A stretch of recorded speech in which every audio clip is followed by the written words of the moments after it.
perkembangan terkini kerana pagi ini proses menggali semula kubur pelatih pelapis Universiti Teknologi Malaysia UTM Skudai Johor Syamsul Haris akan dilakukan berikutan tuntutan oleh ibu Allahyarham kerana mendakwa berlaku kecurigaan dalam kematian anaknya. Dan untuk maklumat lanjut, kita bersama wartawan Astro AWANI Ernalisa Uthman di Tanah Perkuburan Islam Kampung Rincing di Ulu Selangor. Silakan Ernalisa. Baik, Kabir, benar saya kini berada di Tanah Perkuburan Islam Kampung Rincing Ulu di Selangor, yang mana jika sebelum ini kes adik Zara Khairina, dan pada pagi Jumaat ini ibu kepada Allahyarham Syamsul Haris atau pelatih pelapis Universiti Teknologi Malaysia UTM di Skudai pula menuntut agar kubur anaknya digali semula. Dan ibu Allahyarham Syamsul Haris yang meninggal pada 28 Julai lalu, yang sebelum ini muncul menerusi audio siar meluahkan harapan untuk keadilan buat permata hatinya apabila dia mendakwa terdapat kecurigaan dalam kematian anaknya. Dan apa yang saya dapat kongsikan, Kabir, kalau boleh kameraman tunjukkan sedikit suasana di perkarangan Tanah Perkuburan Islam Kampung Rincing ini, yang mana selain pengamal media yang telah pun mula berkumpul di sini seawal jam 7.30 pagi, orang ramai juga tidak melepaskan peluang untuk menyaksikan, untuk melihat sendiri proses menggali semula tanah perkuburan Allahyarham Syamsul Haris ini dengan membawa mini poster keadilan untuk satu, keadilan untuk semua. Bagaimanapun di sebelah kanan saya pada ketika ini, mungkin Ken boleh zoom sedikit, merupakan tanah perkuburan bagi Allahyarham Syamsul Haris yang didirikan dua kemah, namun dipasang ataupun dikelilingi dengan kanvas biru, dan orang ramai termasuk pengamal media juga tidak dibenarkan mendekati atau memasuki di tanah perkuburan Islam. Dan setakat jam 9 pagi ini kami masih lagi menanti proses menggali semula kubur bagi Allahyarham Syamsul Haris. Dan untuk maklumat Kabir juga, saya difahamkan menurut sumber Allahyarham Syamsul Haris dikatakan akan melakukan pembedahan postmortem yang kedua pada esok. Dan rasanya, Kabir, setakat ini perkongsian ataupun perincian yang boleh saya kongsikan, dan sudah tentu maklumat terkini akan kami siarkan di astroawani.com. Baik, terima kasih Ernalisa untuk perkembangan di Tanah Perkuburan Islam Kampung Rincing di Ulu Selangor sebentar tadi, dan kita akan teruskan dengan laporan seterusnya di Niaga Awani. Musim laporan pendapatan kali ini berlangsung dalam suasana yang mencabar tetapi juga penuh peluang. Dan menurut MIDF Research, FBM KLCI dijangka mencecah 1,800 mata menjelang akhir tahun ini disokong oleh pertumbuhan pendapatan korporat sekitar 9% tahun ke tahun serta aliran masuk dana asing yang dijangka meningkat berikutan dasar monetari global yang lebih longgar. Sektor seperti perbankan, REITs, penggunaan, pembinaan, penjagaan, kesihatan dan minyak dan gas telah menunjukkan prestasi yang lebih baik daripada jangkaan, manakala sektor teknologi dan ekspor berdepan tekanan akibat ketidaktentuan dasar perdagangan Amerika Syarikat. Dalam masa yang sama, pelabur perlu berwaspada terhadap beberapa halangan utama seperti ketegangan geopolitik, dasar tarif dan ketidaktentuan kadar faedah global. Namun begitu, terdapat juga faktor sokongan seperti kekuatan permintaan domestik, kestabilan ringgit dan pelaksanaan projek infrastruktur mega di bawah rancangan Malaysia ke-13 yang dijangka memberi rangsangan kepada pasaran. Bagi mengulas selanjut, kita bersama Imran Yassin Manjusuf, Ketua MBSB Research. Assalamualaikum, Imran Yassin. Waalaikumsalam. Baik, menurutnya, apakah pemerhatian Imran untuk musim laporan pendapatan yang hampir berakhir? Adakah syarikat di bawah liputan MBSB Research sejajar dengan jangkaan atau sebaliknya? Dalam 85 syarikat dalam liputan kami yang telah melaporkan pendapatan mereka, ia memberi gambaran pendapatan syarikat yang selari dengan jangkaan kami. Ini kita lihat dari segi peratus syarikat yang melaporkan pendapatan dalam jangkaan versus yang pendapatan yang lebih baik atau pendapatan yang lebih rendah. So dari situ kita lihat 59% daripada syarikat yang dalam liputan kami melaporkan pendapatan dalam jangkaan kami, manakala 9% melaporkan pendapatan yang lebih baik daripada jangkaan. So ini satu yang agak boleh dikatakan trend yang agak baiklah. Tetapi kita lihat ada sedikit hamba kerana 32% daripada syarikat liputan kami melaporkan pendapatan yang lebih rendah daripada jangkaan kami. Walaupun ini bukan sesuatu yang kami risaukan untuk buat masa kini, kerana masih lagi dalam, boleh dikata dalam jangkaan, dalam kita punya safety level yang kita tidak menjadi satu kerisauan, tetapi sedikit mengecewakan kerana kami mengharapkan lebih banyak syarikat yang dalam lingkungan jangkaan kami. Baik Imran, dan secara umumnya industri manakah yang mengecewakan dan mengapa? Dan di sebaliknya industri mana yang mencatatkan prestasi yang lebih baik daripada jangkaan? Dan apakah pemacu di sebalik prestasi cemerlang mereka? Industri atau sektor yang boleh katakan lemah lah daripada segi pendapatan mereka adalah sektor pembuatan dan juga sektor healthcare. Daripada segi sektor construction, ini adalah lebih kepada timing kepada projek-projek mereka lah, untuk recognize projek-projek mereka. Jadi ini bukan disebabkan, pada pendapat kami, bukan disebabkan daripada kelemahan sektor tersebut, tetapi daripada bagaimana syarikat-syarikat recognize projek-projek pembuatan pembinaan, pembinaan, dan daripada situ kami menjangkakan pendapatan mereka akan recover pada suku-suku yang akan datang. Daripada segi healthcare pula adalah disebabkan daripada sektor sarung tangan, glove. Ini adalah disebabkan oleh kelemahan di sektor tersebut. Terdapat banyak competitors, lebih-lebih lagi daripada China, yang menurunkan harga-harga sarung tangan mereka. Daripada sektor yang boleh dikatakan cemerlang adalah sektor finance, sektor plantation dan juga sektor REIT. Di sini kita lihat bagaimana sektor finance dijangkakan mungkin daripada segi jangkaan terlampau rendah, jadi mereka dapat menunjukkan prestasi yang cemerlang. Baik, dan mungkin apakah halangan atau headwinds termasuk di peringkat domestik yang perlu diberi perhatian oleh para pelabur? Daripada segi headwinds atau halangan, yang utama adalah ketidaktentuan polisi di Amerika Syarikat.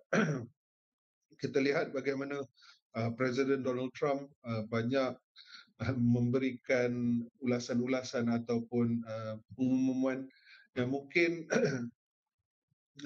bukan polisi lagi, tetapi dia dah buat threats dan sebagainya, dan ini boleh menyebabkan atau memberi impak kepada prestasi syarikat, lebih-lebih syarikat untuk ekspor dan sebagainya. Daripada segi domestik, buat masa kini tidak ada apa-apa headwinds. Jadi kebanyakan adalah daripada segi luaran lah, faktor luaran. Jadi polisi di Amerika Syarikat dan juga daripada segi geopolitik jugalah. Okey, dan Imran, apa pula mungkin faktor sokongan tailwinds yang anda lihat menyokong pasaran saham di Malaysia? Faktor tailwinds ni banyak daripada segi domestik. Satu, RMK ke-13 yang telah dibentangkan. Kita merasakan ini mungkin satu faktor yang boleh menyokong pasaran saham Malaysia. Dan juga daripada situ sektor pembinaan. Apa yang akan datang bajet 2026 juga mungkin akan memberi satu faktor sokongan juga. Dan juga jika kita lihat secara keseluruhannya, keadaan ekonomi yang stabil, ekonomi di Malaysia amat stabil yang disokong oleh permintaan dalaman. Dan ini again akan boleh menyokong pasaran saham Malaysia. Daripada faktor luaran, akan dijangkakan ada rate cuts di Amerika Syarikat. Ini akan memberi satu sentimen yang positif dan ini juga akan menyokong pasaran saham Malaysia. Baik, justru apakah mungkin saranan Imran kepada daripada MBSB Research dan apakah strategi untuk pelabur-pelabur? Memandangkan baru-baru ini dalam seminggu 2 minggu ini prestasi yang lebih baik pada FBM KLCI, kami menjangkakan prestasi ini akan berterusan. Mungkin ada sedikit pengambilan untung dan sebagainya, tapi secara keseluruhannya trennya nampak lebih naik. Jadi di sini kita mensyorkan pelabur-pelabur to continue to be invested. Antara sektor-sektor yang boleh dilihatkan, mungkin boleh lihatkan sektor perbankan, walaupun ada pemotongan OPR, selalunya akan memberi impak pada sektor perbankan, tapi kita lihat bagaimana earnings dia atau dia punya pendapatannya amat resilient lah. Lagi satu adalah daripada sektor pembinaan lah. Ini dorong oleh RFK 13 dan projek-projek yang akan diumumkan dalam bajet 2026.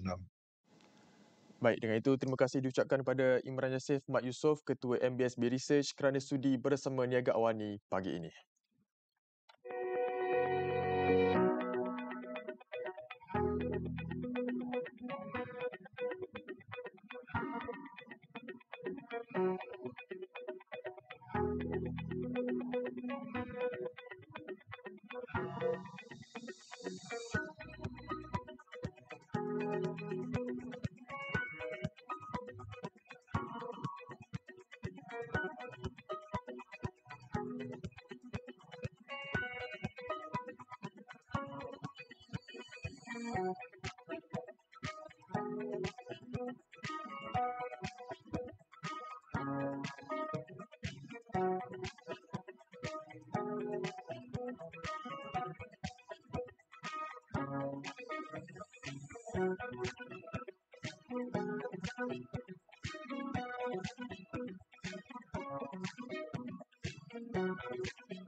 Baik, seterusnya kita ke Akta Pembaharuan Semula Bandar URA, satu dasar yang sedang mencorak semula wajah pembangunan bandar di Malaysia.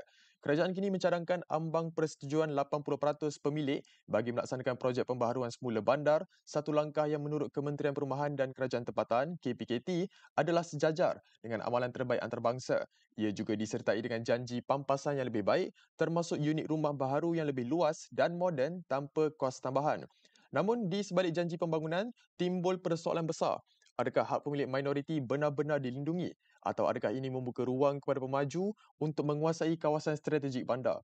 Kritikan daripada pelbagai pihak termasuk badan pemikir dan masyarakat sivil menyuarakan kebimbangan terhadap risiko gentrifikasi, pampasan yang tidak mencerminkan nilai pasaran sebenar dan potensi pengusiran komuniti asal, terutamanya golongan B40 dan penyewa lama 32.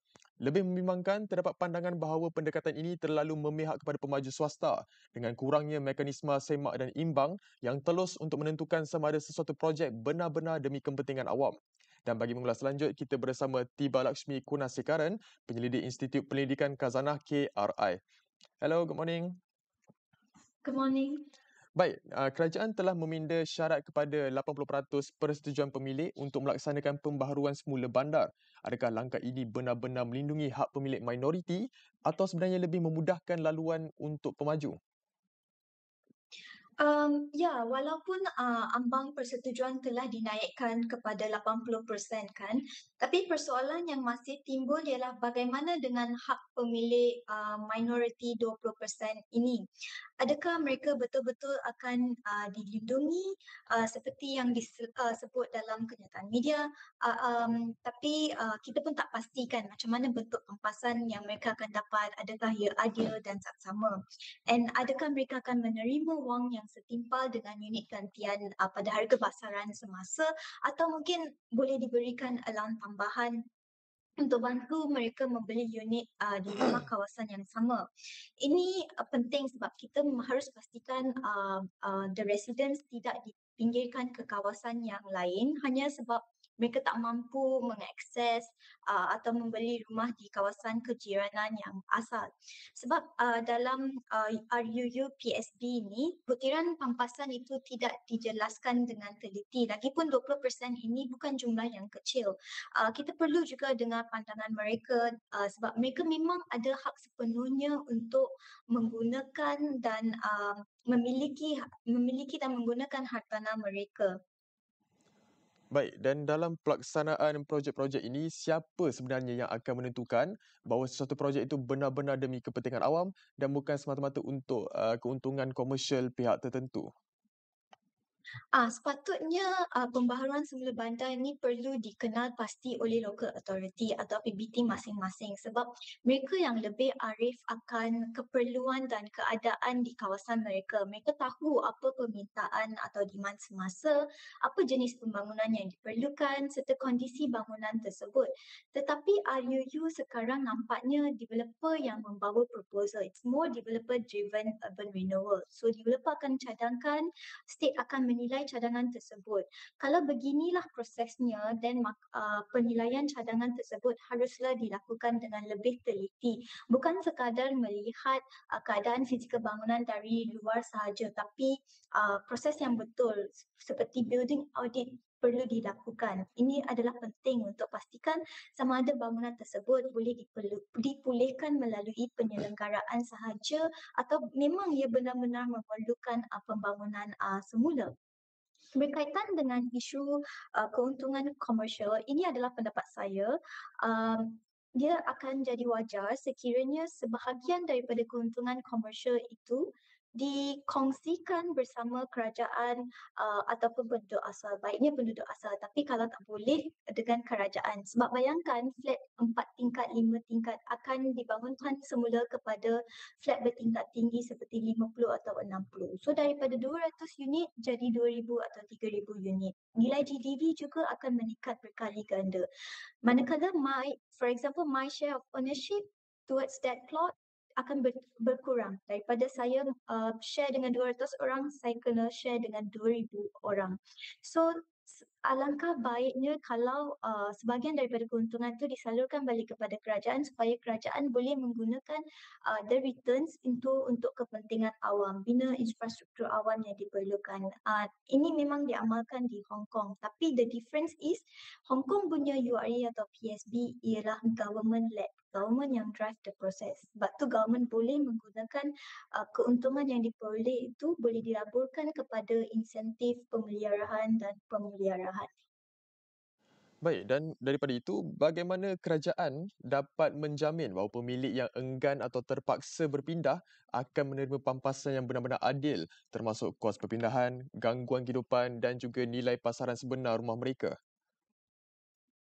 Soalan ni agak penting kan sebab memang ada kurang penjelasan dalam RUU The Bill berkaitan pampasan dan sebenarnya ini yang menjejaskan kepercayaan, the public trust terhadap proses PSB ini. Kita perlu pastikan hak pemilik yang tidak bersetuju itu dilindungi dengan sepenuhnya. So pampasan tu tidaklah hanya berdasarkan nilai pasaran unit semasa tetapi harus mengambil kira sama ada dengan pampasan tu boleh beli rumah baru tak di kawasan yang sama. Dalam projek-projek sebelum ni yang menggunakan 100% consent threshold, contohnya Razak mentionkan, kos perpindahan untuk masuk balik unit baru memang diberikan. Tapi kes untuk sekarang dia berlainan sebab mungkin akan ada 20% tidak bersetuju. So apabila ada undang-undang seperti ini, jadi pampasan yang diberikan itu haruslah setimpal. Baik, dan kita lihat ramai yang bimbang tentang nasib komuniti B40 dan juga penyewa lama. Apakah jaminan yang ada supaya mereka tidak dihalau atau dipinggirkan selepas projek pembaharuan bandar ini disiapkan nanti?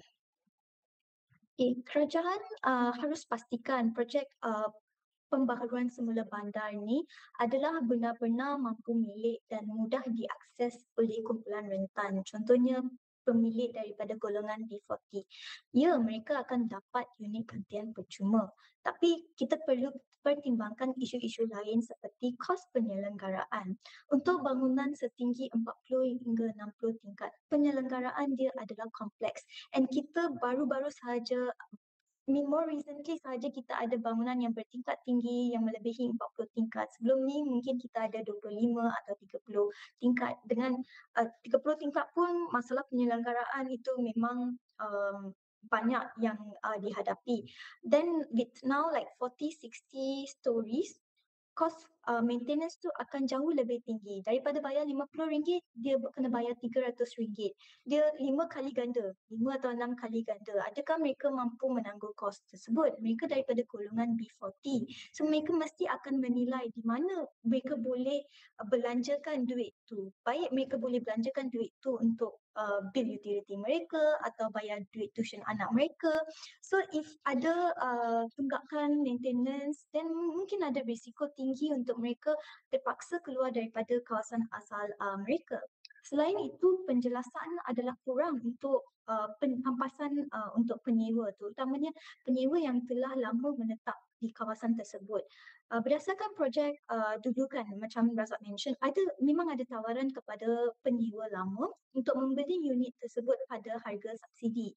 Namun sekarang kalau penyewa tidak mampu beli macam 300 atau 400k unit di KL, so kerajaan harus menyediakan mekanisme untuk pastikan mereka tidak terpinggir. So mungkin mereka boleh memberi bantuan kewangan atau sewaan bersubsidi atau penempatan semula yang sesuai untuk mereka. Baik, dan kita juga lihat ada pihak yang risau tentang projek pembaharuan bandar hanya akan membawa kepada gentrifikasi di mana kawasan lama akan diperindah tetapi komuniti asal akhirnya terpaksa keluar kerana kos yang meningkat. Jadi bagaimana kerajaan mahu memastikan perkara ini untuk tidak berlaku?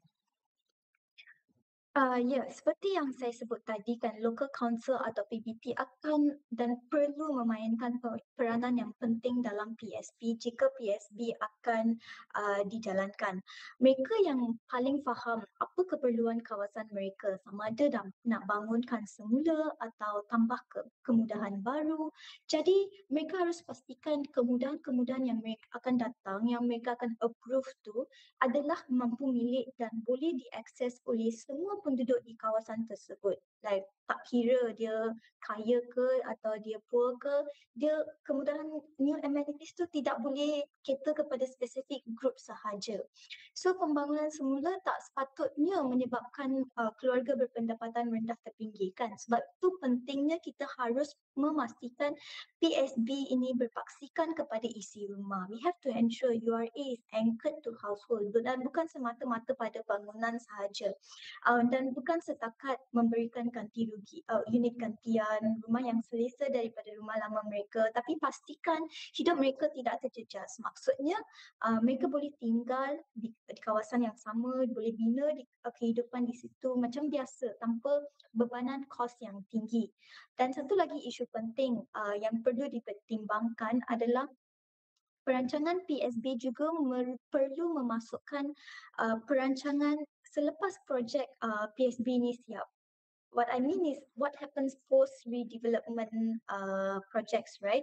Sebab nanti population density akan meningkat bila penduduk makin ramai dan kita perlukan infrastruktur yang lebih mencukupi, contohnya sekolah atau pengangkutan awam. Pengurusan trafik agak penting sebab kita mahu avoid traffic congestion. So kalau benda-benda ini tidak diambil kira, muncul pula masalah baru nanti. Kita berhasrat nak menyelesaikan masalah bangunan uzur, bangunan usang, tapi kita harus pastikan dalam proses itu kita tak menimbulkan masalah-masalah baru seperti ini. Baik, dengan itu terima kasih diucapkan kepada Tiba Lakshmi Kunasekaran, penyelidik Institut Penyelidikan Khazanah KRI kerana bersama kami dalam Niaga Awani. Dan dengan itu kita ke laporan seterusnya. Plus Malaysia berhad Plus menjangkakan peningkatan trafik sehingga 2.2 juta kenderaan sehari di rangkaian lebuh rayanya bermula hari ini dan 1 September sempena sambutan Hari Kebangsaan ke-68. Sehubungan itu, Plus dalam kenyataan menasihatkan pengguna lebuh raya supaya merancang perjalanan lebih awal untuk menikmati perjalanan yang lancar dan selesa. Menurut pengendali lebuh raya itu, MyPlus TTA dalam aplikasi Plus telah ditambah baik bagi memudahkan pengguna merancang perjalanan bagi hari-hari puncak di luar musim perayaan di Lebuh Raya Plus dan Lebuh Raya Pantai Timur 2 LPT2. Plus memaklumkan aplikasi itu kini memperkenalkan simpanan laluan kegemaran di bawah fungsi laluan kegemaran untuk akses lebih pantas dan menampilkan paparan amaran masa nyata terus pada halaman hasil carian sekaligus memberikan maklumat segera mengenai keadaan trafik. Selain itu, fungsi carian turut dipertingkatkan dengan pilihan menu ke bawah menggantikan kaedah menatal sebelum ini bagi memudahkan pemilihan laluan lebih cepat dan mesra pengguna.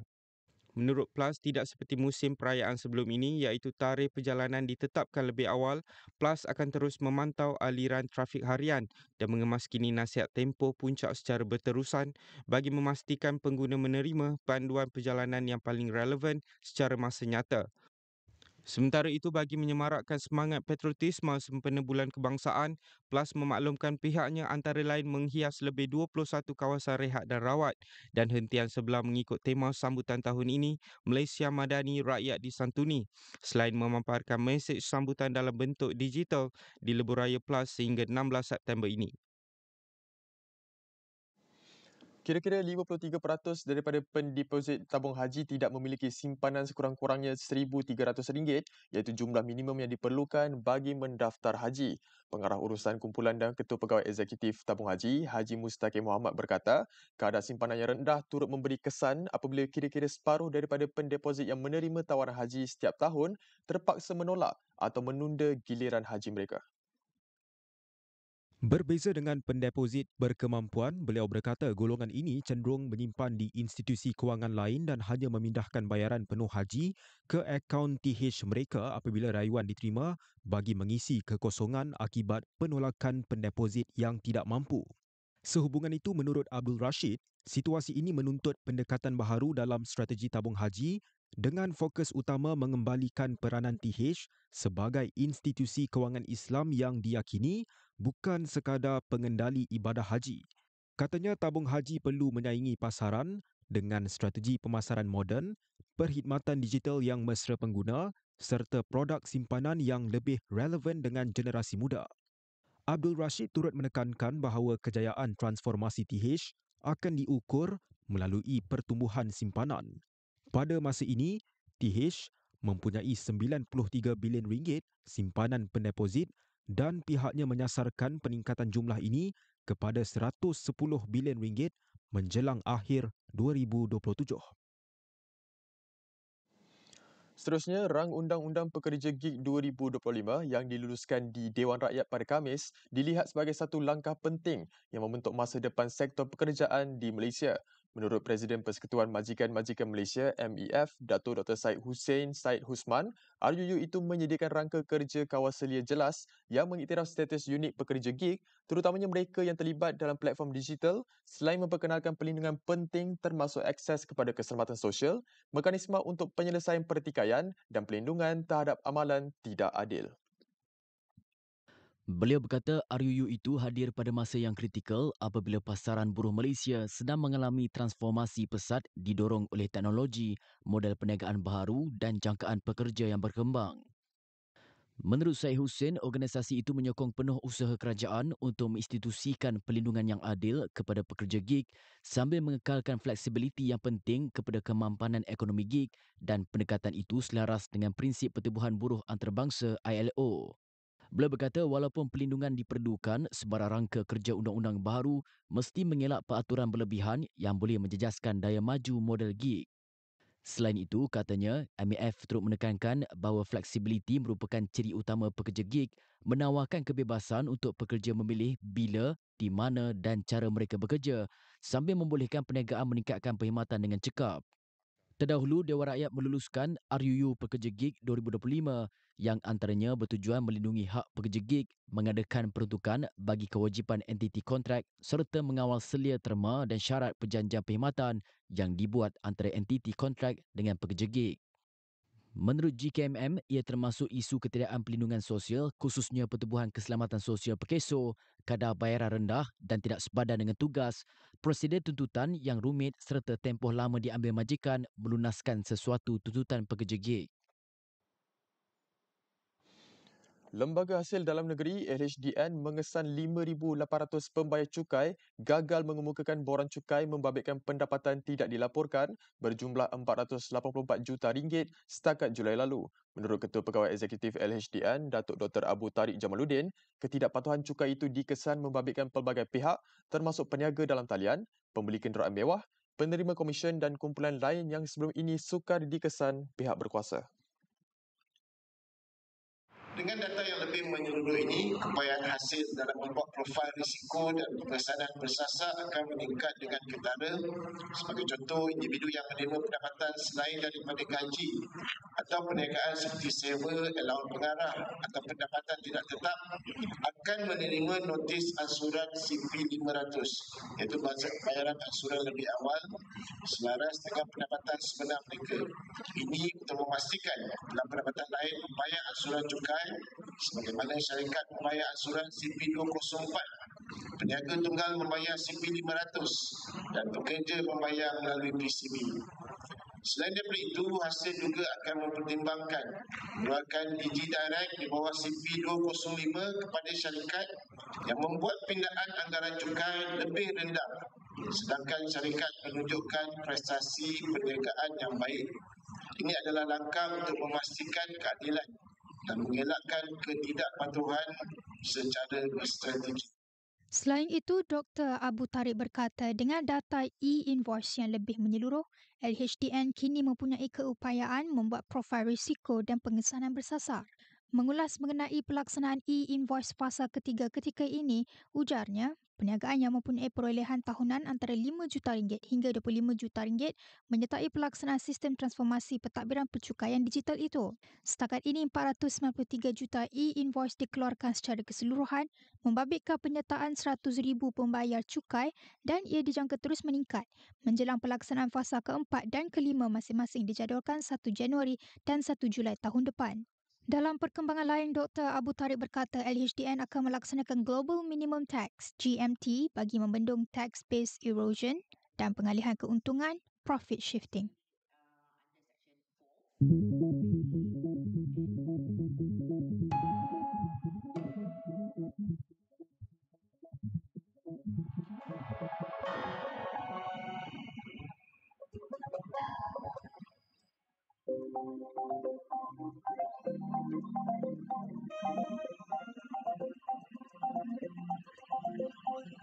So I created a 6-meter tall sculpture at the Global Plastic Treaty Negotiations, which features a sculptural remix of Rodin's The Thinker, crushed plastic bottles in one hand, little baby in the other, sitting on top of a sculpture of Mother Earth with a giant strand of DNA wrapped around both of them. And each and every day that goes by, we're going to bury the installation slowly but surely with more and more plastic.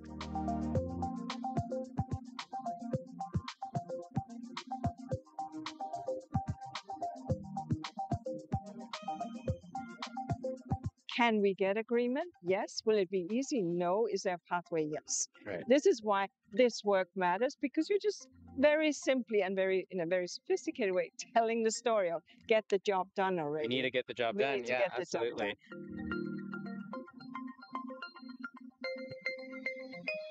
We know that there are 16,000 chemicals that are used or present in plastics products, and these can lead to impacts in human health. More than 4,200 of those chemicals are known to have hazardous properties. This includes their being cancerogenic, they're impacting our metabolism, leading to obesity and diabetes, and impacting our reproductive health. There are more than 10,000 chemicals that we lack data on and can't properly assess. Science tells us that we need to reduce plastics production. We're making too much plastics. Our societies can't manage it. Our planet can't tolerate it. This problem isn't going away. It's only going to get worse. It's only going to get harder. And it's going to be someone else. Our kids, our grandkids, they're going to be the ones that are going to have to figure this out. And so this problem right here is our burden to bear. And we need to do everything that we possibly can.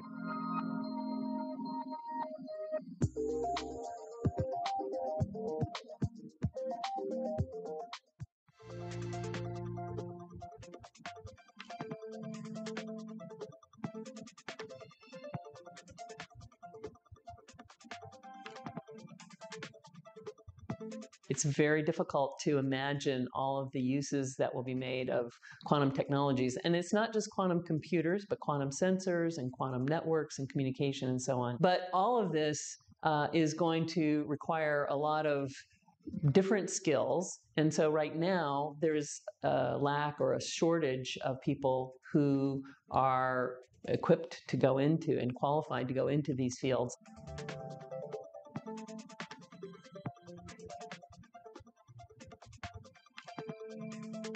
There are certainly technologies that will need to be advanced, and that means hardware and software and the components that go into the hardware and so on.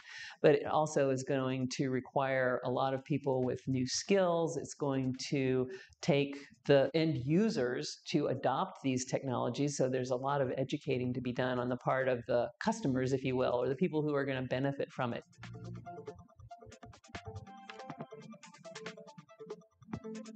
So our study showed that there were sort of three groupings of skills.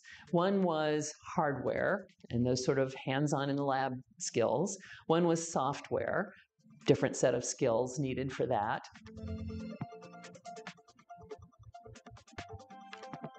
You're going into a company, and the small companies and startups, of course, generally are founded by people who have very little business skills or communications and marketing skills or sales skills. And so there's real need for people with those kinds of skills and maybe just a little bit of quantum understanding.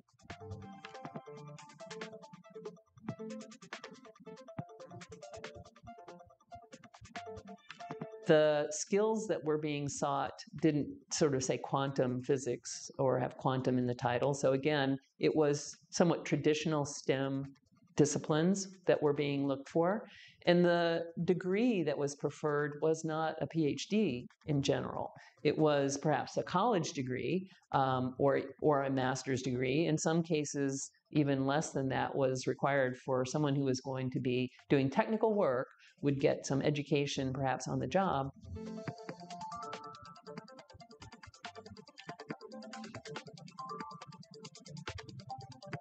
So if someone is able to do an internship or a summer job or get some experience where they're actually working in a lab environment, even if it's not with quantum technology, they have a real advantage because so many students have a lot of what you would call maybe book learning and theoretical understanding, but they don't have any hands-on experience. So I would highly encourage students to look for opportunities to work in a laboratory, whether it's at a university or at a company. Just a little bit of hands-on experience would go a long way.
So we connect business with customers. By the end of the day, the customers can pre-order magic bag on our platform. When they open the app, they see a list of stores where they can get a magic bag.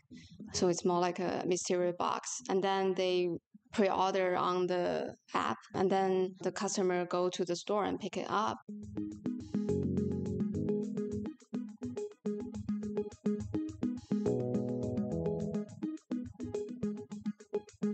So one thing is they get a much lower price to buy food, and then they also get surprised by opening the box, and together we reduce food waste.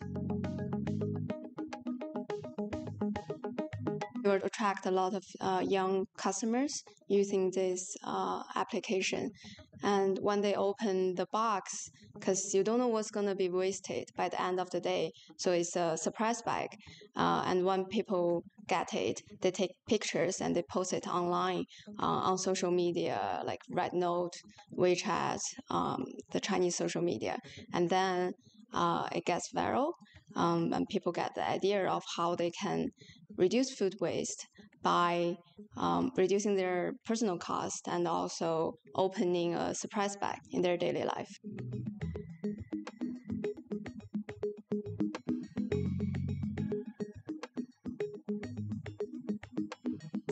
In China, there was no solution like reducing food waste at the consumer side. So at that time, as a normal consumer, I really want something in my life as a life option, so I can like do something small every day and help to save food and contribute a little to saving the planet.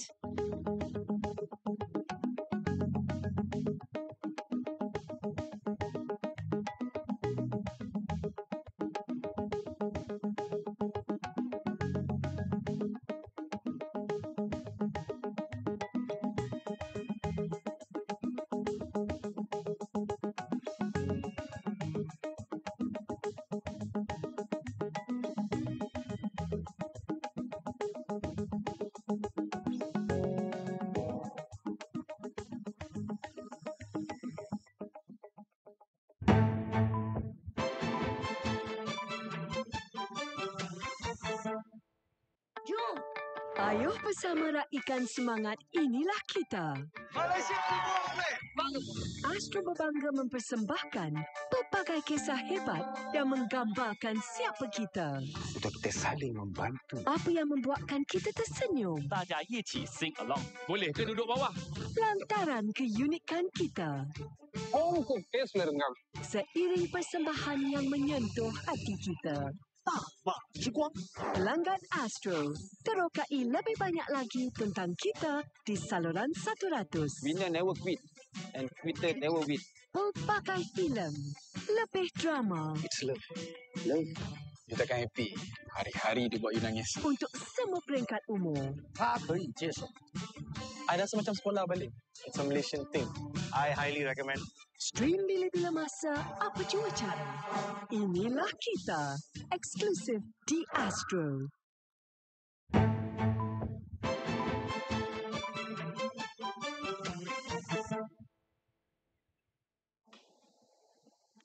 Hello and welcome to Niaga Spotlight with me, Tamina Kaushi. Niaga Spotlight takes us through the week in economic analysis and future affairs. Now, today on analysis, in line with Merdeka Day this weekend, our spotlight is on independence through income.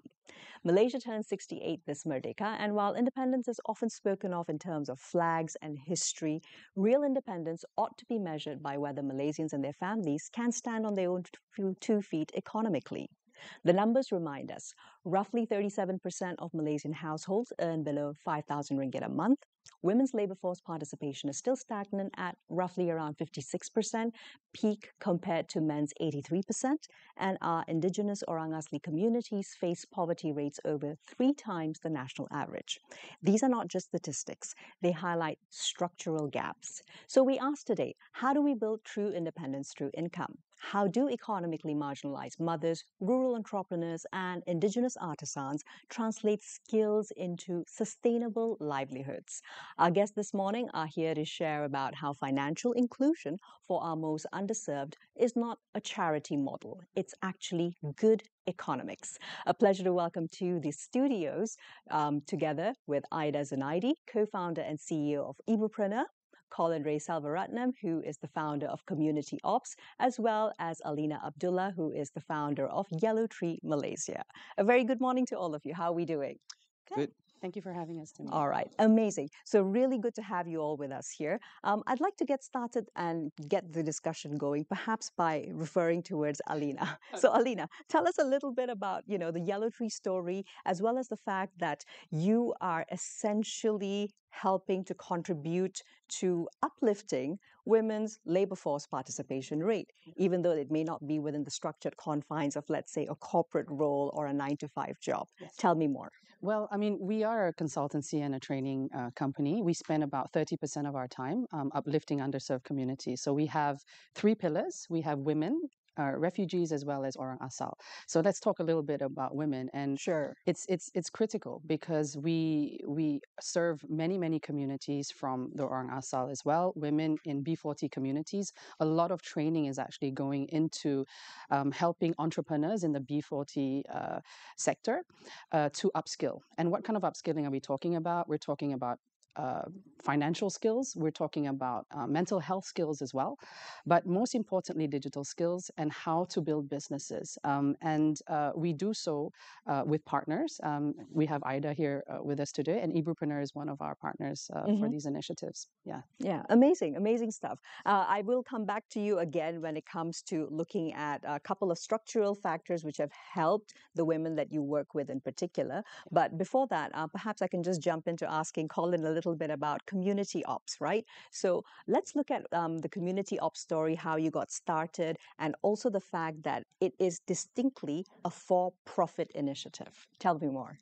All right. So with community ops, what we do is my personal background is that I've been in a couple of social enterprises before. Right. And we do work with the Orang Asli communities, but largely we found that there was a lack of ownership in these businesses that we do with the Orang Asli partners itself.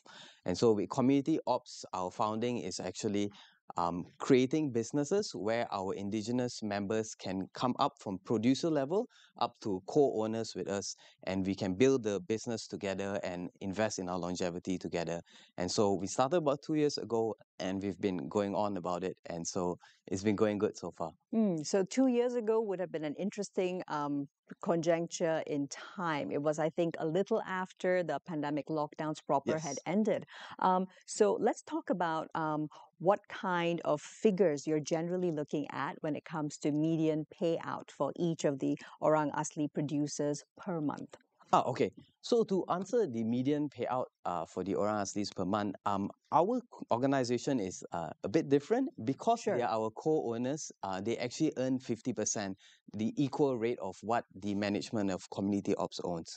So from all of our revenue, we take out all the costs. We leave about 20% of our revenue for retraining purposes and community development purposes. And everything else is split evenly between our indigenous partners and the management itself. Yep. Well understood. And let's say, in your experience over the past 2 years or so, what is the continuance rate of the Orang Asli producers after the first 3 months? Okay. Taking a 90-day window into a 90-day window is great.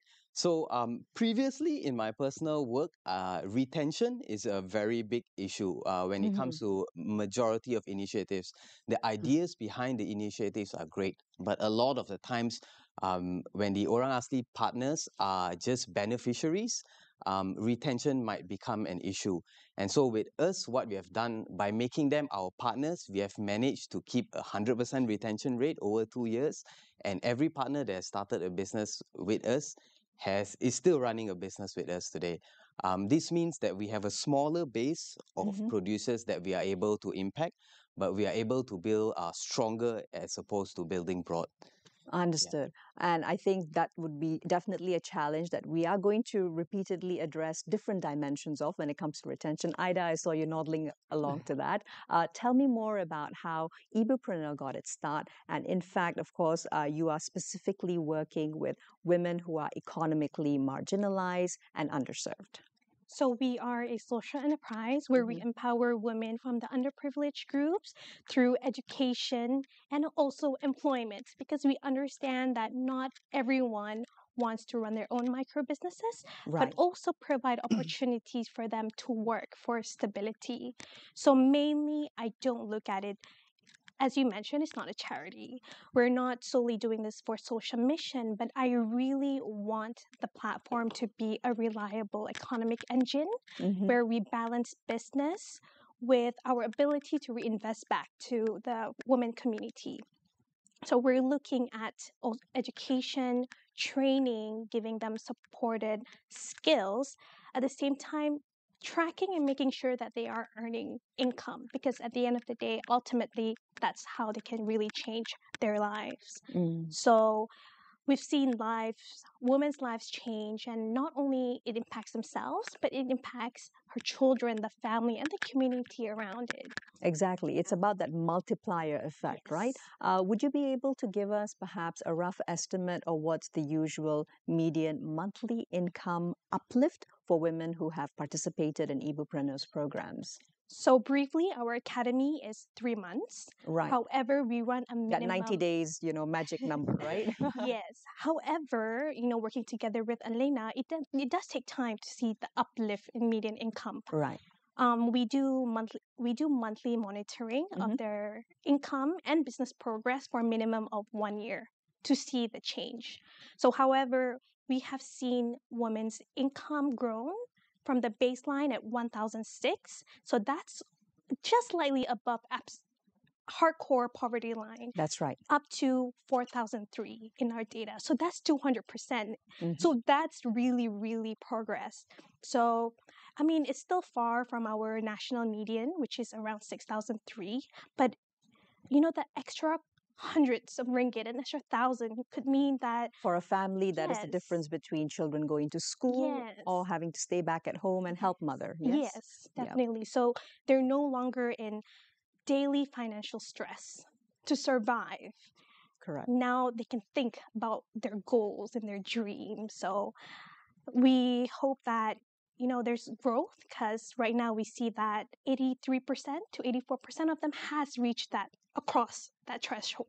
Amazing. And that is truly what is really of value, having crossed above that poverty line and also staying there with the skills that you've acquired over the 90 days and that 1 year of monitoring. So a lot of hard work clearly goes into building up the entrepreneurs and ensuring that they're able to gain and achieve some economic autonomy. Alina, I'd like to ask you about looking in particular at harder numbers, looking at the procurement shift. Okay. Now, what percentage of, let's say, procurement spending have Yellow Tree's efforts shifted into these underserved MSMEs without subsidies? Okay. So that's an interesting area, right? Yes, to it is. explore. Thank you for that question.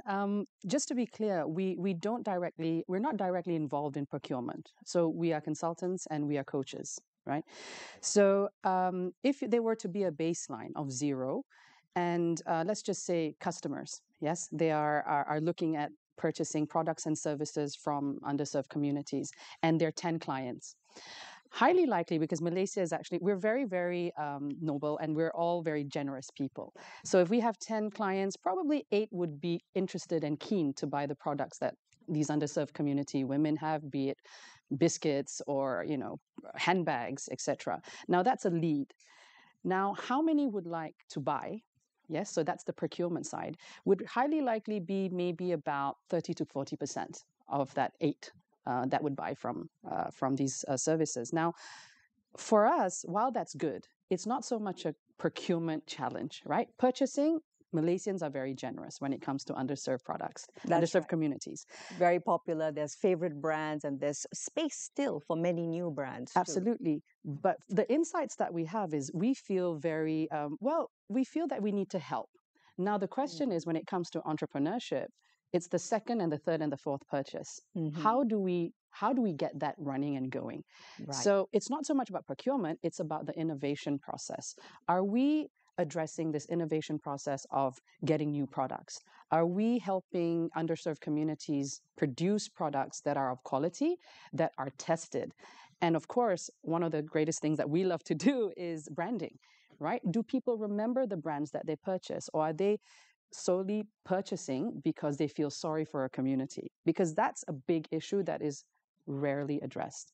Very true, exactly. And also, I would say perhaps the market positioning of many of the products, which are, of course, produced by those from underserved and B40 backgrounds. Yes. Usually the positioning is quite often at women-related empowerment career fairs. It might be at national events that are championing that specific cause. It might be part of the CSR efforts of a very large corporation. That's right. Right. What your thoughts on this?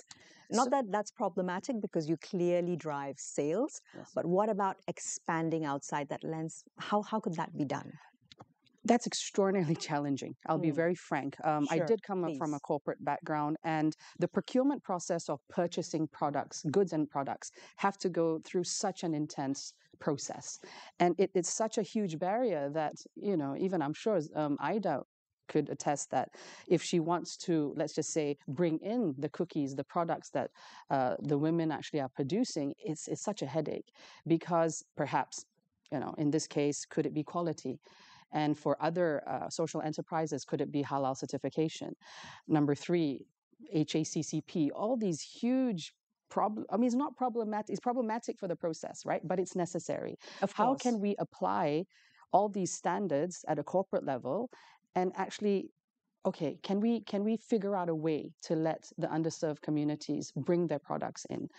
So I think that's a huge issue at this point in time if we want to allow underserved communities to have access to corporations with bigger budgets and bigger hearts as well, because there's a lot of opportunities such as gifting and team buildings, and they would be more than happy to purchase, but the roadblock is almost always the process at the corporate level. Absolutely. And actually, Colin, I'd love to get your insights on the same issue, which, of course, Alina has gone a little bit into depth, because as you'd mentioned, it's a clear 50-50 split between management of community ops and the Orang Asli entrepreneurs who are now moving into co-ownership.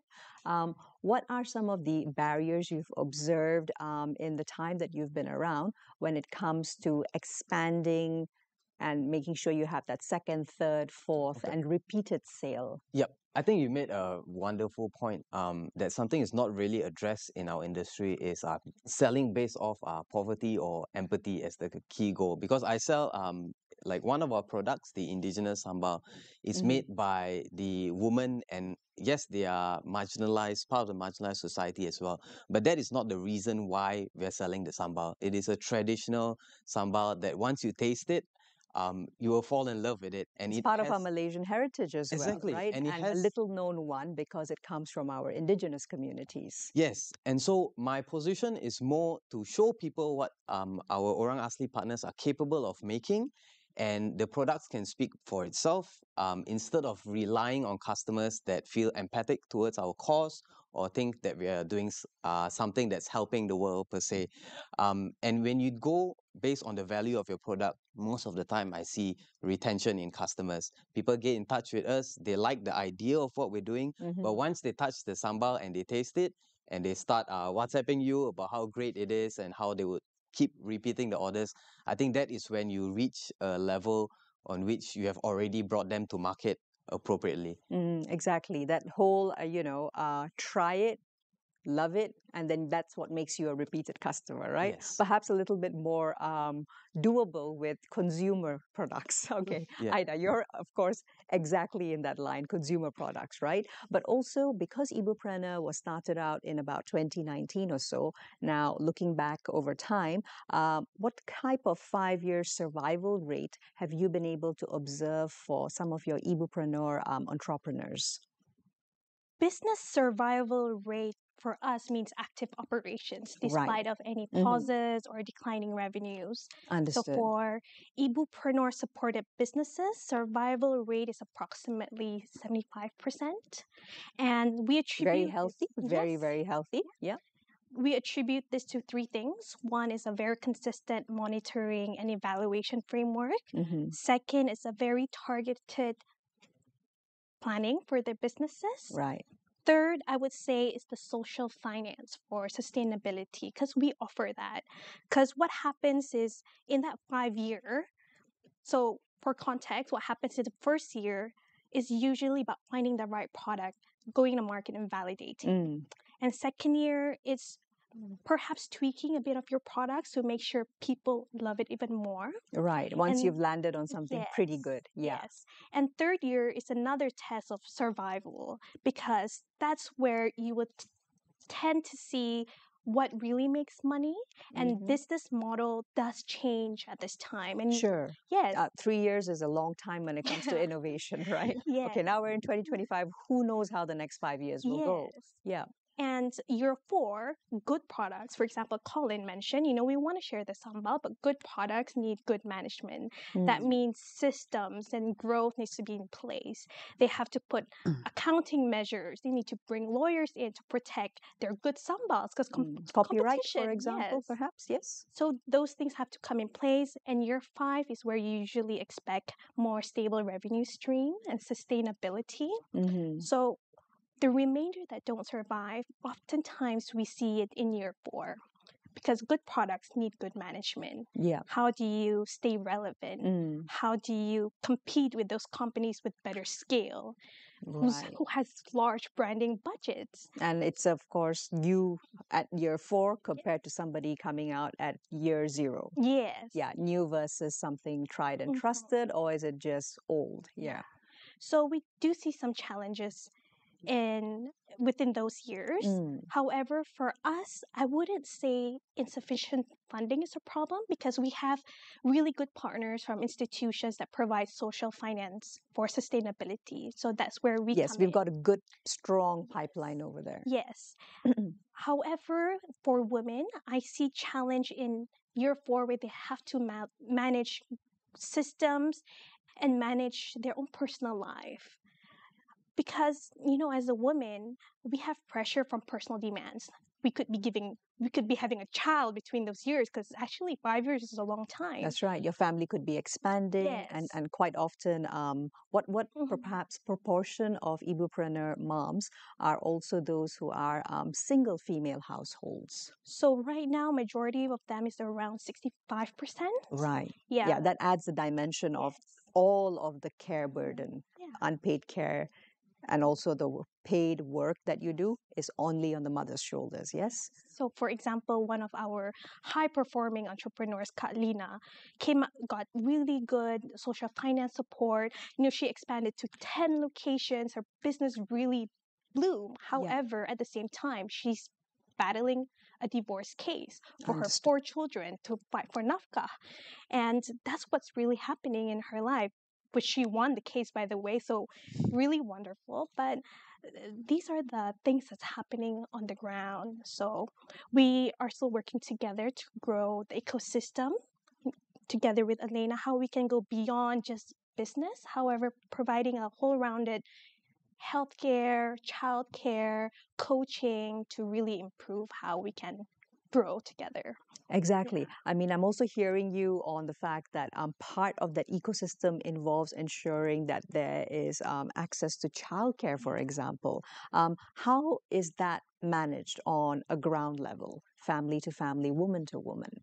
So right now, a lot of the childcare is still very informal still, Understood. especially in the underprivileged, because childcare, while we have support from platforms like Keto Care, Right. it's still slightly on the more expensive for them. Not affordable for this specific target Yes. market. Thank you. Thanks very much for the conversation so far, Ida, Alina, as well as Colin.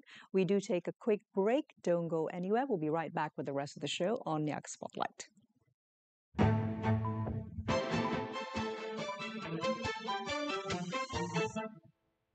Uniform Tentera Darat Malaysia TADM bagi peserta program latihan khidmat negara tidak seharusnya menjadi isu hangat. Jenayah penipuan pelaporan mencatatkan jumlah kerugian tertinggi pada tahun ini setakat 2 Februari lalu.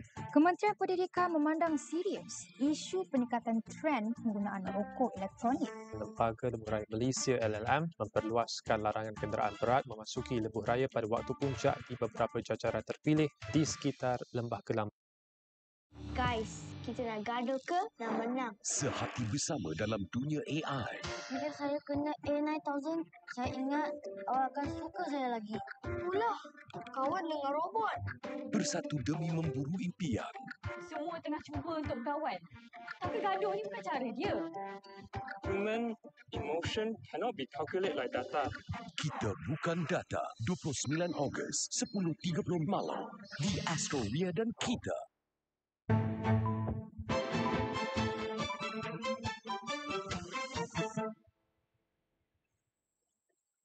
Welcome back to Niaga Spotlight, still with me, Tamina Kausji. And today, of course, on our Merdeka Day special, we're looking at the primary dimension of freedom, which is, of course, economic independence. I have in the studio with me three incredible leaders who are working in their own dimensions, looking at uplifting those from economically underprivileged and marginalized backgrounds. Alina, going into the work that you do with Yellow Tree, which is a little broader, of course, and let's now zoom in on looking at rural MSMEs. Tell us more about what kind of survival challenges that they actually face, particularly within the first year. Getting off the ground is hard enough, but staying afloat for the first 12 months. Tell us more. Okay, I think first of all, we must define the word survival because it means very differently, especially in the MSME, especially rural MSME, and in the urban context. Right. For the urban context, survival rate in a year is how's your cash flow? Did you increase your sales by 3%, 4%? Yeah. Or are you making money? The truth is, on the ground, for rural MSMEs, it's not about that. Survival rate, could mean mental health. It could be making ends meet. It could be basically trying to find new ways to make money. So I'm just going to give a few examples here where it's very informal. And you could see, for example, a stall that's set up selling drinks or snacks, and it could be there for 5 years and not have any cash flow. And it's important to see it from this lens because a lot of those in rural areas, the families are very tight, meaning that they stay together a lot. So there's a lot of support. So very few are going to go hungry, for example. And they have various sources of income. It could be from their spouse. It could be that they're living in a home with their grandmothers or their parents. Intergenerational homes, yes, multi-generational. Multi-generational homes. And then are we actually looking at survival rates in terms of finance? I'm not quite sure. And there's no data to support that either. So survival rates, it really depends on... Versus economic activity. Versus economic activity. How much are they making? So the survival rate, if I were to... Okay, let's put it in an urban context. If there were 10 rural entrepreneurs, like Ida was saying, first year is very hard, second and third year. To be very honest, I think there'd be 30%, 3 out of 10 would survive financially, have a healthy cash flow, and actually revenue coming in for them to sustain their lifestyle at the rural level. Yeah. Exactly. So it's a really complex question. Then let's perhaps look at those rural operators who are actually at the MSME scale, and they may have gone beyond the model of having a location-based stall, perhaps on their own land, etc., to those who are actually doing business that involves freight, etc., possibly to nearby urban centers. What's their survival rate like, and what kind of barriers have they faced in your experience? A lot of the businesses, and we've already heard from Colin and Ida, a lot of businesses from underserved communities are mostly food products. That's correct. Absolutely. F&B is basically it. Right. Or labor, basically. And when you are, for example, if you've scaled up and you are going to sell, let's just say on Shopee or Lazada. Sure. So access to market. When the foundation's not done right, such as testing products, the shelf life of products, it's going to be very difficult to go further. If you're very far from the urban centers, chances are the product's going to go bad by the time it reaches urban centers or the access that you want to scale your business. And if out there you've actually ordered sambals from far, states from far away, you would actually see, the package leaks or something's bad. So almost automatically your brand is cancelled. And those are the risks that they face. First, it's the product. Is it good enough to be scaled? Can it be scaled? So that's one. And secondly, it's skills, actual entrepreneurial skills, because when you start scaling, there are many processes that you have to start yourself. From scratch, From perhaps, scratch. yeah, Even with no kind of a guideline or book. Exactly. Even for us who are more privileged, we can't do that. It's challenging for us to start our own process, let alone an underprivileged entrepreneur from the rural areas of Malaysia.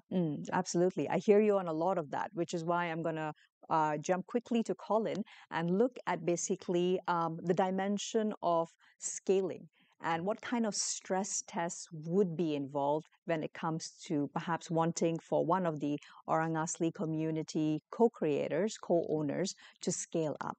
What do you feel would be the first challenges? Have you already tried scaling up with specific creators? Yeah, so let's speak particularly about the sambal business. I think it ties to the point that she made. Like she said, when your access is very far away, that becomes a big issue. And a lot of the times when you hit a customer the first time, that becomes his opinion on your whole brand, and that kind of sticks. So for us, prior to going into like scaling up of the business, we did it very methodically, where we planned it in terms of like growth. So we can account for maybe 2 or 2.5 times our growth. Right. But if you were to put an unnatural level of growth into our current business, I think capital becomes the first issue that we find. Because not just making Orang Asli cooks into our partners itself, but we try to fund indigenous jobs, which is like indigenous planting, harvesting, farming, and things like that. And so a lot of times we absorb an additional cost to sustain this as newly created jobs. Understood, exactly, because it's also the infrastructure is equally important for ensuring that the community is well settled, right? Yes, and when you get into this sort of businesses and this sort of parts of the businesses, in order for an indigenous partner of ours to be a farmer, a sustainable farmer, we have to help them across land rights issues, equipment, training. In order for our cooks to even hit the market, we had to give clean water access to some of our partners' homes. On top of that, we had to bring them up to national levels of certifications. So like with food safety standards, getting the right jabs, going through the right courses and all this. So when it comes to scaling, we face a lot of unseen additional costs. And so we are very cautious about how we go about scaling at an accelerated pace. Scale is not necessarily the end goal, right? Yes. And it's all right to operate in scarcity as well. Absolutely. It's about changing the mindset and also knowing what fits best for that specific family, for that specific community. Speaking of which, Ida, I'd love for you to be able to tell us a little more about maybe how many of your ibupreneurs have also then looked at transitioning into formal employment. Is this also a goal of some? I would say priority, they still want micro entrepreneurship because it provides flexibility, running home-based business while still taking care of children. However, we did speak about, the survival rates previously. So what happens if they're out of business? So employment in our network, 15% of them has entered back to formal employment. So entered back meaning they used to be formally employed within structures. Yes. Okay, right. Yes. So that exposure generally also means that when an opportunity may arise, they are the ones more likely to take it. Yes, because what happens is usually, according to data, women exit workforce once they are in childbearing phase. Yes, This correct. is- That's Malaysia's yes. graph, and quite often we don't see that double camel hump of women going back in. Yes. Yeah. So those 15% from home-based vendors or doing informal work, usually they don't have social protection like That's right. EPF or SOCSO, SOCSO, yep. etc. Even though nationally we have initiatives, for example, like the Aisaraan or the Suri protection from SOCSO as entrepreneurs, but we see those going back to employment as a chance to rebuild themselves. Mm. For example, we've seen really successful micro entrepreneurs setting up several urban booths. However, she got scammed off her business savings. So, so going back to the employment, vulnerabilities of those from economically underserved backgrounds to falling prey to financial scams. As well. Yes. Yeah. So she had to go back to employment because she as a single mom, she has 5 kids at home. Yeah. So it provides stability, gives her ability to rebuild her financial savings in an event that she decides to go back to entrepreneurship. So employment is one of the routes for us. One of the routes, perhaps. And also, of course, with just yesterday, in fact, the tabling of the gig workers bill, that also then helps to provide a framework moving towards EPF, SOCSO, and other protections for those working in this informal economy. Thank you, Ida. Alina, let's move into digging deeper on another issue, digital income conversion. Now, 4G coverage around Malaysia has increasingly been becoming better and better, where we're close to almost 100% coverage as of the end of 2024. But at the same time, I think the question always comes into looking at vulnerable communities who are already using digitized access to create income. But why isn't digital access increasing income commensurately? Okay, very, very good question, because over 90% access is it's admirable, right, for a country. Now, I think there's also this perception that when everyone has a mobile phone, they are digitally literate. There you go. Let's dig deeper. That's an issue, because of course, if you'd like to go to YouTube, going on Instagram and TikTok, that's very simple. You just click on an app, everyone's using it. So in time, you will learn how to use these apps, which is actually entertainment. But when you go into business and you want to be an entrepreneur, that's a different game altogether. So are the communities that we are serving, or anyone who wants to assist, are we helping them with digital literacy, with entrepreneurship as a foundation? So let's just a simple example. When you want to start a business, what do? You actually register online, and everything's online. SSM is online now. Yes, correct. E-invoicing, for example. E-invoicing. Yeah. Second, what do you do next? You've got to go to the bank and actually apply for a bank account. And all these are on digital. And even if we are privileged in urban areas, we get scared. How do we do it? Let alone an underserved woman or man in rural areas. It's incredibly daunting. Are we actually providing them with education and the coaching that allows them to say, okay, let me try it, because it's incredibly hard. On the topic of women, and I'm going to give you an example, where if you buy certain things on the rural level, if you scan a code, right, I'd like everyone to actually see where's the money going to. Is it actually the woman or someone else or their spouse? And why am I giving this example is she's doing all the work, but the process of setting up a business and that bank account may not be hers. So if she doesn't understand that process of becoming an entrepreneur, how will she scale? How will she even increase her level of income? It also perhaps on other dimensions, there is the possibility that opens roads for financial abuse, financial control as well, economic violence, right? If you do not have control of literally the payment channels through which you're receiving money for the work that you're doing. Absolutely. And in many workshops that we've conducted, everyone's talking about, oh, let's give them access to laptops, etc., digital access, but some don't even know how to turn on the computer.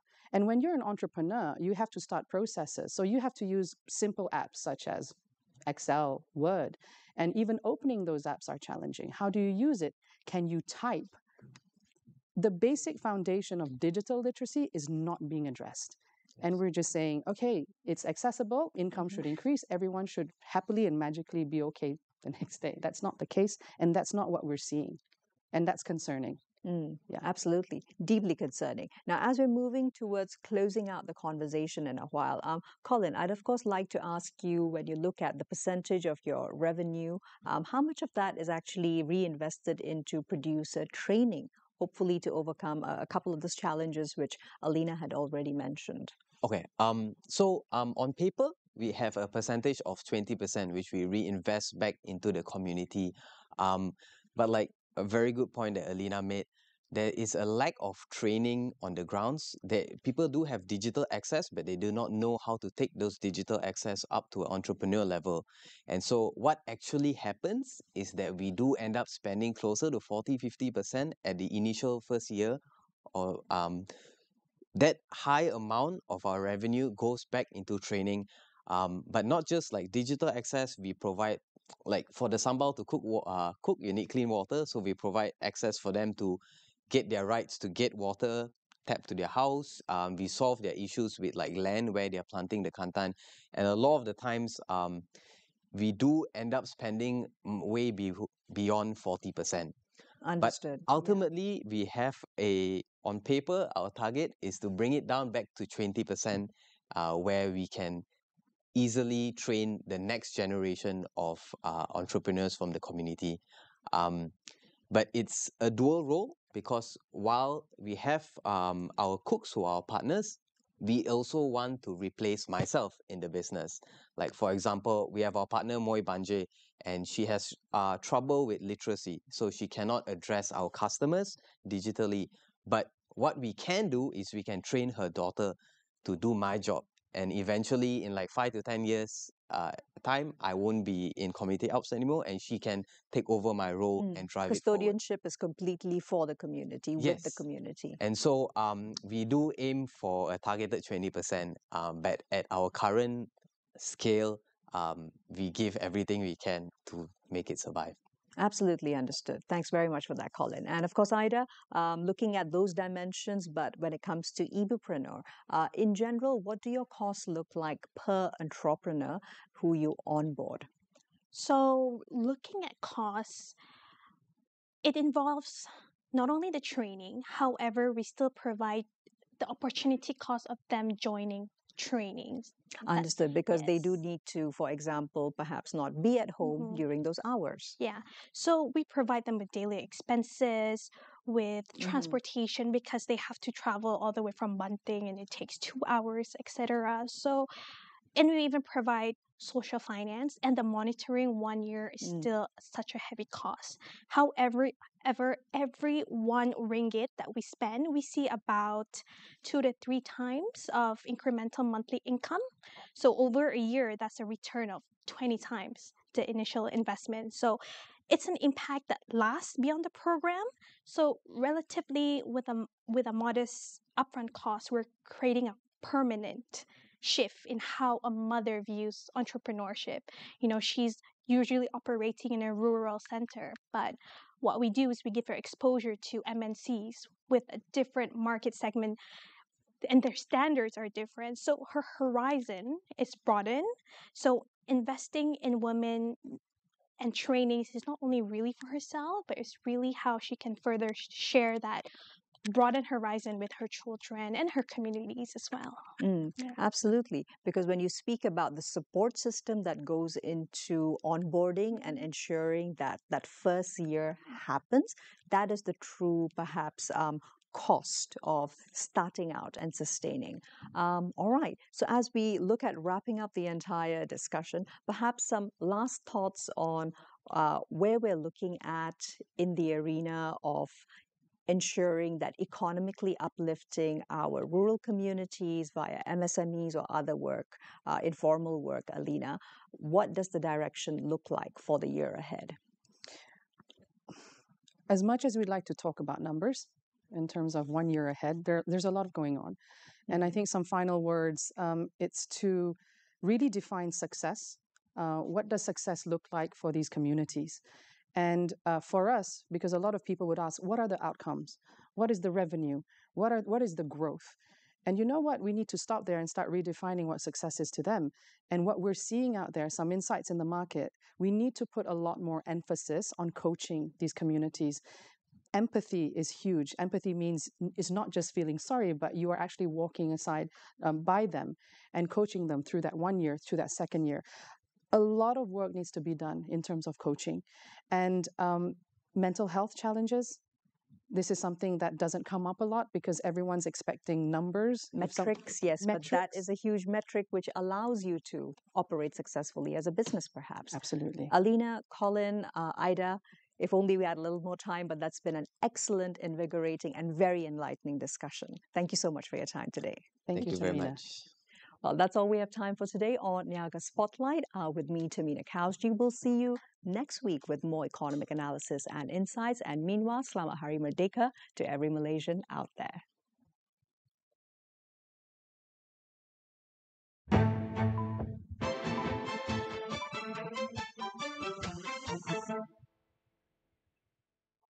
Dibawakan oleh penaja utama jelajah